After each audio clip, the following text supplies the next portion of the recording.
Hello नमस्कार साथियों, स्वागत है आप सभी का एक बार फिर से नर्सिंग साइंस चैनल पे। बहुत लंबे टाइम बाद आज अपना एक नया वीडियो आ रहा है और ये वीडियो रहने वाला ईएसआईसी नर्सिंग ऑफिसर। काफ़ी सारे लोगों के मैसेज भी आए हैं, काफ़ी सारे मैसेज के कमेंट्स भी आए हैं कि सर आप काफ़ी टाइम से वीडियो नहीं बना रहे हो। अभी वीडियो स्टार्ट कर दिए, दोबारा से आपकी स्टार्ट रोजाना आपको अपडेट मिलती रहेगी जो कुछ भी इन्फॉर्मेशन आती है। अभी इन्फॉर्मेशन आपको दी जा रही है कि ईएसआईसी का जो नर्सिंग ऑफिसर का जो आपका यूपीएससी ने एग्ज़ाम करवाया है, उसका अभी डिटेल एप्लीकेशन फॉर्म फिल करवाया जा रहा है। उसके बारे में कंप्लीट जो आपका ड्राफ्ट भरने का जो तरीका है वो कैसे स्टेप बाय स्टेप भरते हैं, पूरी जानकारी आपको इस वीडियो के माध्यम से देने की कोशिश करेंगे।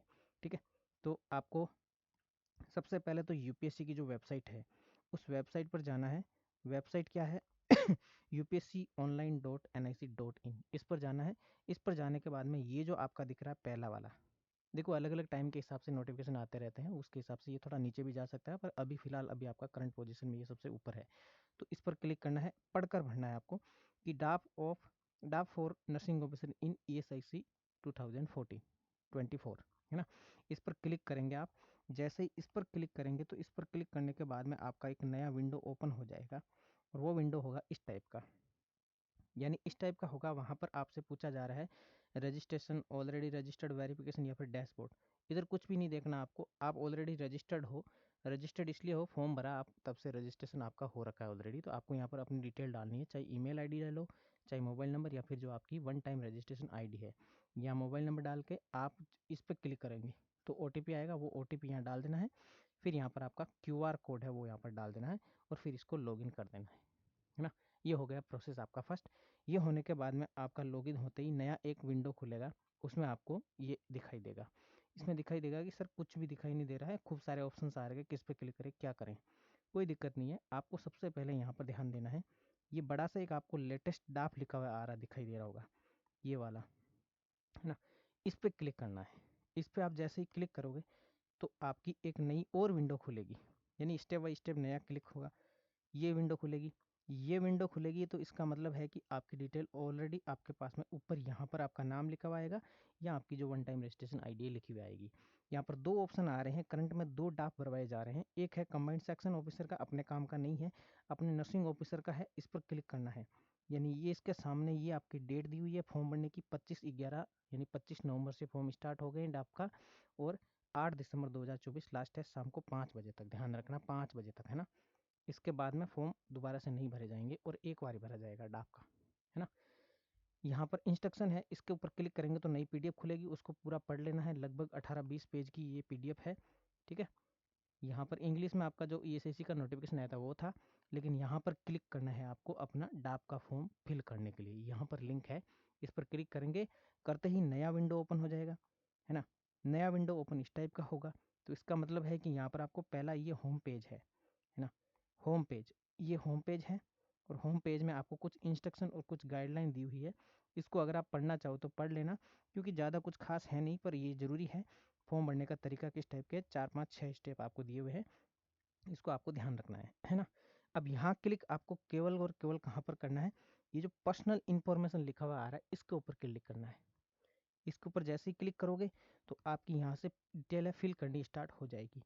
आपकी ऑलरेडी आपके रोल नंबर, नाम, डेट ऑफ बर्थ, जेंडर आपका ऑलरेडी मेंशन किया हुआ आ जाएगा। फिर आपको अपनी डिटेल यहाँ पर नीचे फिलअप करनी है, आपका एड्रेस जो पत्राचार के लिए होता है ना, वो वाली पूरी यहाँ पर फिल कर देनी है। इसके बाद में नीचे ऑप्शन आ रहा है कि वही आपका एड्रेस है क्या जो पत्राचार के लिए और परमानेंट है। अगर परमानेंट और पत्राचार यानी कि जो आपका एड्रेस कॉरस्पॉन्डेंस के लिए सेम है तो इस पर क्लिक कर देना, या अपना ऑटो फिल हो जाएगा वो वाला, है ना। अगर चेंजेज है तो फिर आप फिल कीजिए, है ना। ज़्यादा कुछ है नहीं, आपका एड्रेस जो है आपको आपको पता ही, आप होशियारी है ही, ग्रेजुएट हो, इसका मतलब ये सारी जनरल सी चीज़ें ये तो आपको पहले से ही पता होनी चाहिए, है ना। ये हो गई।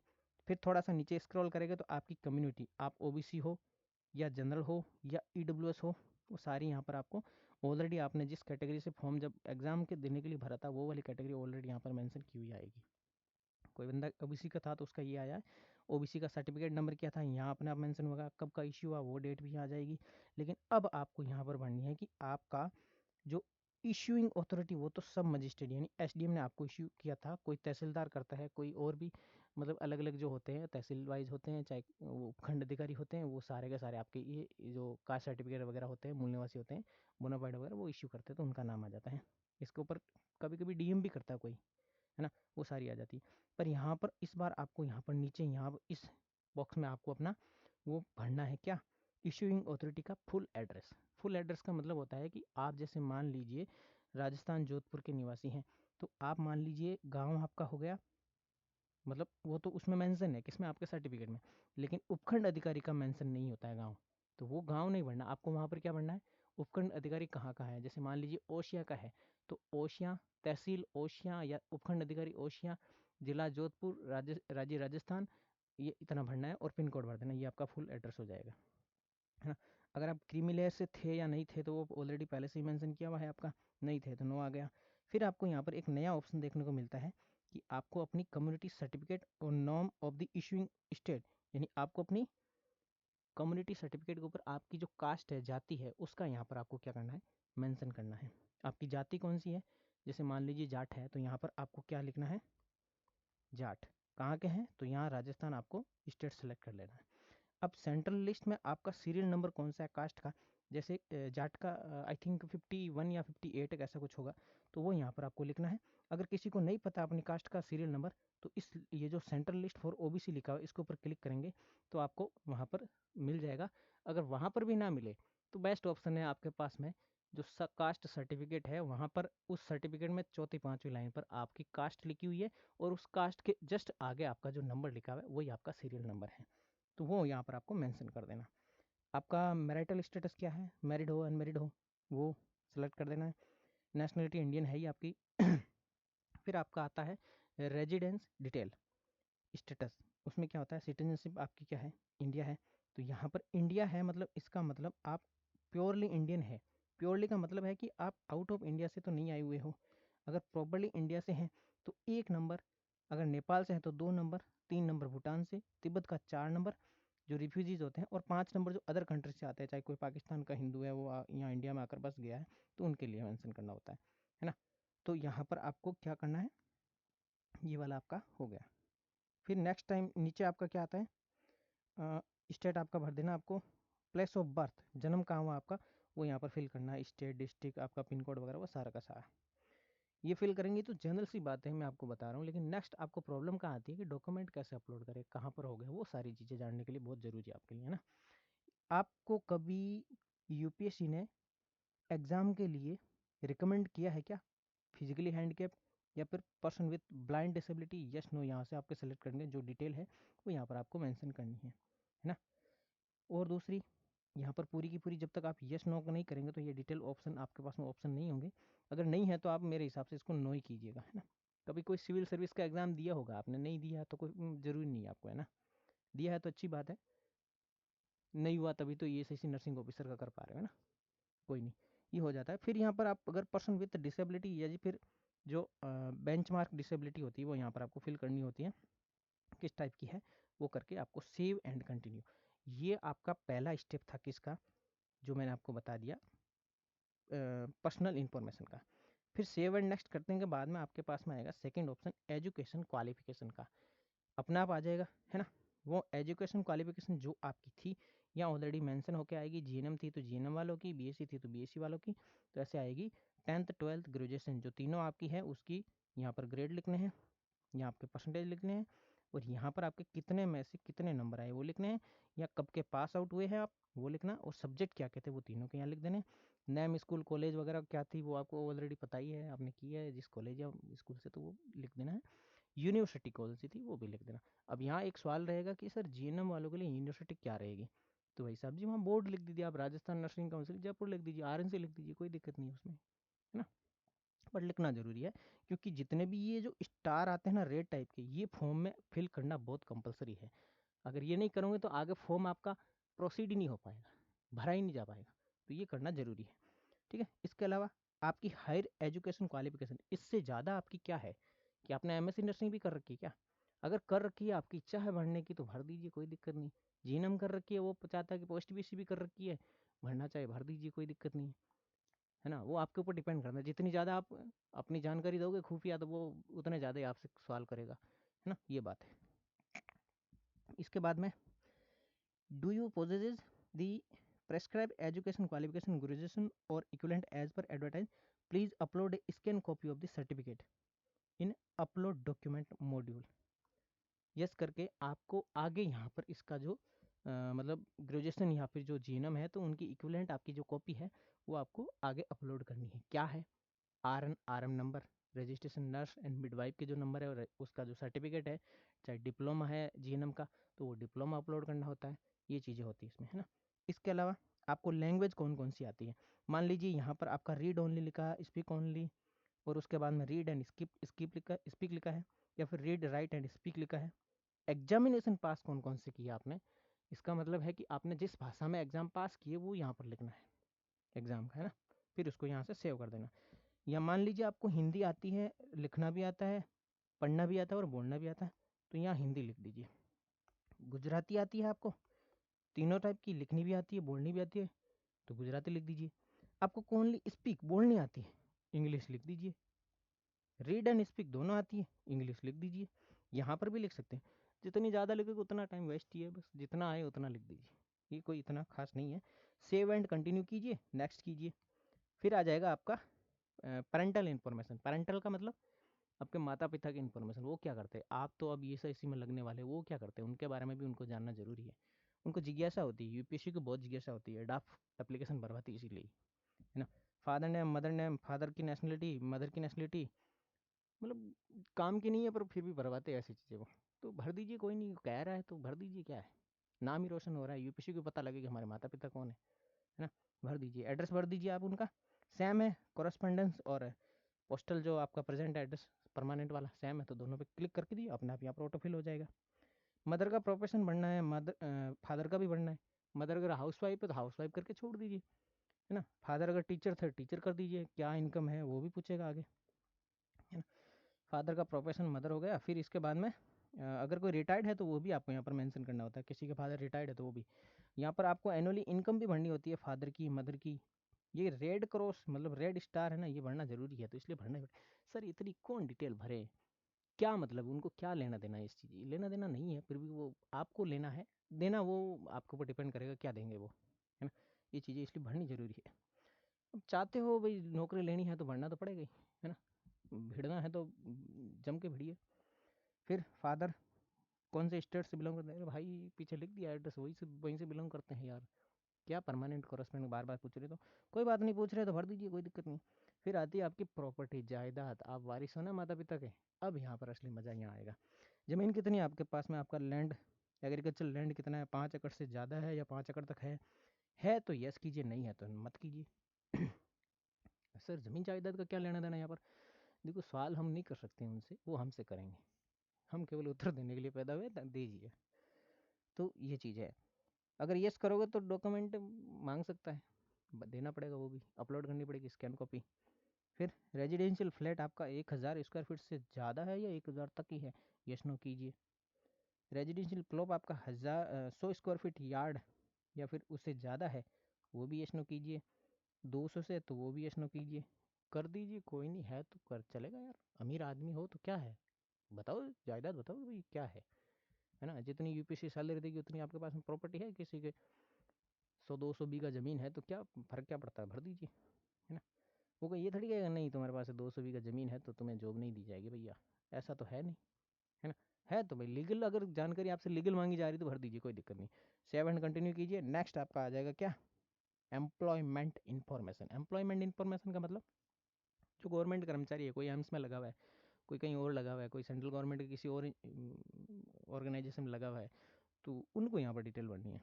आप were you ever employed, yes या नो, यहाँ पर आपको अगर थे तो यस कीजिए, फिर डिटेल भरिए उसके बारे में। क्या आएगी डिटेल, डिटेल ये है कि आप पब्लिक एंटरप्राइज या अदर में है या फिर गवर्नमेंट में हो, प्रेजेंट और पास्ट में, यस नो वो भी डिटेल भर दीजिए। या फिर सेल्फ एम्प्लॉयड हो तो वो भी भर दीजिए क्या है ना। तो अगर है तो भर दीजिए, अगर नहीं हो तो कोई दिक्कत नहीं, क्योंकि ये तो आपको उसी टाइम जब फॉर्म भरा था आपने एप्लीकेशन, तो उसी टाइम से ये जानकारी आपको फिल की हुई होगी, है ना। तो अगर की थी तो आपको यहाँ पर फिर से मेंशन करनी पड़ेगी, कर दीजिए। फिर उसके बाद में whether you have been selected or applied for UPSC examination recruitment, आपने कभी पहले यूपीएससी की एग्जाम में के लिए पहले से कोई एप्लीकेशन फॉर्म भरा था। हाँ भरा था सर, ग्रेजुएट होते ही यूपीएससी आईएएस के बनने के लिए भरा था मैंने। बायोलॉजी थी तो IFS बनने के लिए भरा था, तो मेंशन करना पड़ेगा, है ना। करोगे तो फिर रोल नंबर भी पूछेगा, कब एग्ज़ाम था, ये सारी चीज़ें वो भी पूछेगा। अगर मेरे हिसाब से ये ना करे तो भी अच्छा है, क्या है, सेलेक्ट हुए नहीं थे, क्या कर लेंगे, है ना। सेव एंड कंटिन्यू कीजिए, फिर नेक्स्ट कर दीजिए। नेक्स्ट करने के बाद में आपके पास में आएगा ओ डॉक्यूमेंट है वो अपलोड करने का पूछेगा। देखो, डॉक्यूमेंट अपलोड करने के लिए यहाँ पर कुछ इंस्ट्रक्शन है। आपका जो जितना भी डॉक्यूमेंट है एज ए PDF फॉर्मेट में अपलोड हो गए, ये मेन चीज़ तो याद रखनी।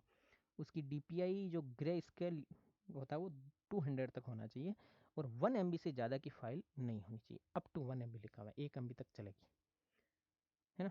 You must ensure uploaded PDF file eligible, यही ठीक है बिल्कुल। और क्या, document certificate upload with dak only will be accepted. The document certificate submitted through any other mode or any other closing date of not accepted. भाई साहब जी, केवल और केवल ऑनलाइन भरना है। आप चाहते हो कि यहाँ से डाक से पार्सल कर दूँ, बिल्कुल भी वो मानेंगे ही नहीं ना, इस चीज़ का ध्यान रखना है।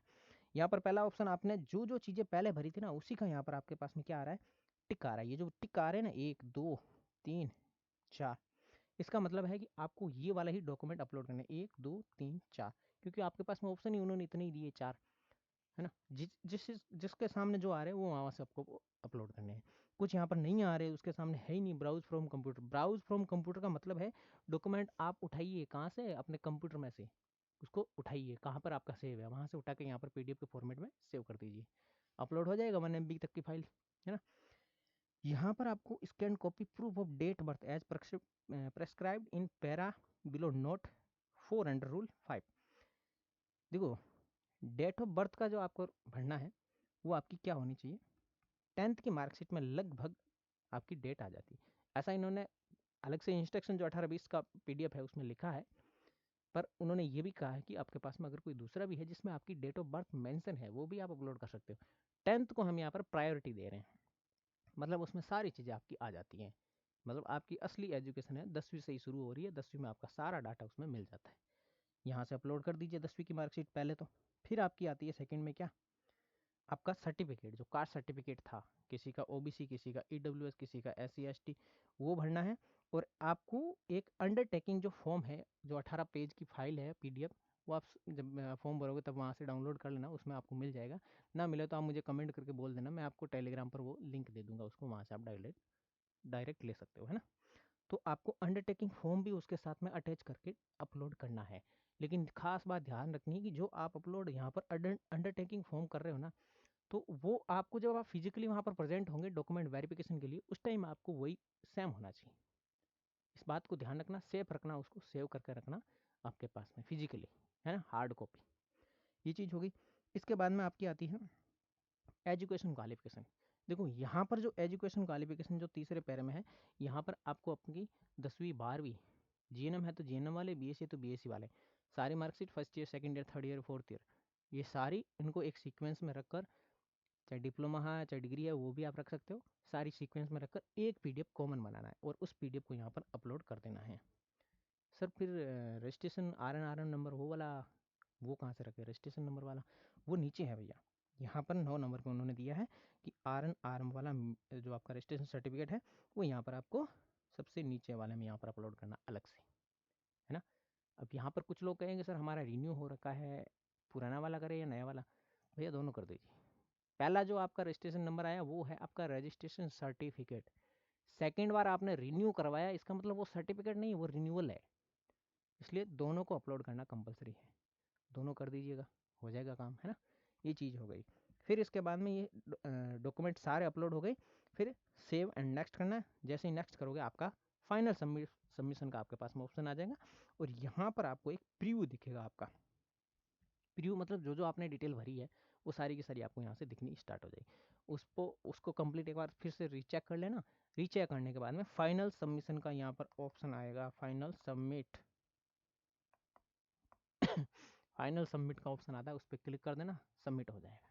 सबमिट हो गया, प्रिंट निकाल लीजिए, अपने पास में सेव रख लीजिए, PDF रखना रख लीजिए, मेल पर रख दीजिए, सेव कहीं पर भी रख लीजिए उसको, आपके फ्यूचर में काम आएगी वो, है ना। इसके बाद में अब क्या करना सर, अब कुछ नहीं भैया, यहाँ से लॉग आउट कर देना। किसी और कंप्यूटर में कर रहे हो, किसी और के कंप्यूटर में कर रहे हो, किसी और के लैपटॉप में कर रहे हो, कहीं कर रहे हो तो वहाँ से लॉग आउट कर देना, है ना। कॉन्फिडेंशियली इन्फॉर्मेशन अपनी रखनी चाहिए, प्राइवेसी रखनी चाहिए, तब जाकर ये सारी चीज़ें मेंटेन हो पाती लाइफ में। तो इन चीज़ों का ध्यान रखना। ये हो गया कंप्लीट आपका जो मैंने प्रोसेस बताया। अगर फिर भी आपको किसी भी प्रकार का कोई डाउट है, कहीं लगता है कि सर यार ये चीज़ मिस हो गई, तो मुझे कमेंट बॉक्स में कमेंट करके पूछ सकते हो। बड़ी आसानी से आपकी जो प्रॉब्लम है उसकी समस्या का समाधान करेंगे हम लोग, बिल्कुल, है ना। तो उम्मीद करते हैं आपको ये पूरी जो जानकारी दी है वो पसंद आई होगी। वीडियो को लाइक करें, शेयर करें, चैनल को सब्सक्राइब करना ना भूलें। काफ़ी दिनों बाद में वीडियो लेकर आया हूँ, तो दिखा दीजिए कि आप लोग अभी भी एक्टिव है। मैं एक्टिव नहीं था तो क्या हो गया, आप तो एक्टिव थे ही ना, है ना। तो उम्मीद करते हैं आप सभी का जो एसएससी है वो जल्द से जल्द ज्वाइनिंग देवे, और जो आपके सपने पूरे हुए। मिलते हैं नेक्स्ट किसी सूचना, किसी वीडियो के साथ में। तब तक के लिए थैंक यू, बाय।